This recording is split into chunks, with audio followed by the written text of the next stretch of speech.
د اسلامي امارت مجاهدین د اسلام او افغانستان ملي اتلان دي.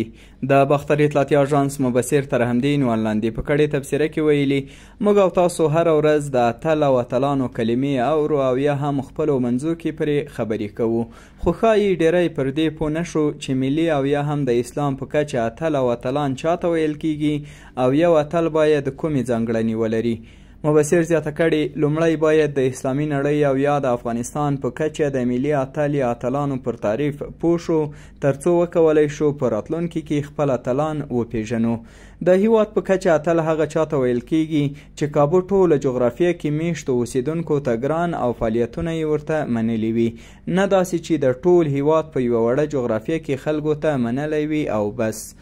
که په افغانستان کې مثال ورکړو نو ویلی شم چې احمدشاه بابا په سیاسي او نظامی برخه کې د افغانستان یو اتل و، او یا هم مرحوم ملا محمد عمر مجاهد رحمه الله له شر او فساد څخه د ټول هیواد د خلاصون اتل یادیږي، او یا خو په معاصر حالت کې وګورو نو د لوبو په برخه کې راشد خان د هیواد ټولو اوسیدونکو ته منلی دی او اتل یې یادولی شو.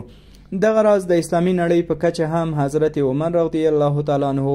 ابو مسلم خراسانی، سلطان صلاح الدین ایوبی، سلطان محمود غزنوی، جلال الدین حقانی رحمه الله او نور مجاهدین د اسلامي نړۍ د اتلانو په توګه یادولی شو. د تبصرې په وروستۍ برخه کې راغلی زموږ د ګران هیواد افغانستان په کچه ملي اتلان بیا د اسلامي امارت مجاهدین دي، ځکه همدا خړ پړ ځوانان وو چې د افغانستان له میندو، خویندو، عزت، ابرو، ملي نوامسو، قانونو تر ټولو مهم د افغانانو له اسلامي ارزښتونو او نورو مقدساتو څخه د دفاع په لاره کې د دښمن په مقابل کې ودرېدل او کابو په تش لاس د امریکا او نورو هیوادونو له ډرون الوتکو سره مقابلې وکړې او بالاخره یې افغانان سکون او ارامۍ ته ورسول. نو د اتل تعریف ته په کتلو د اسلامي امارت مجاهدین د افغانانو اتلان دي.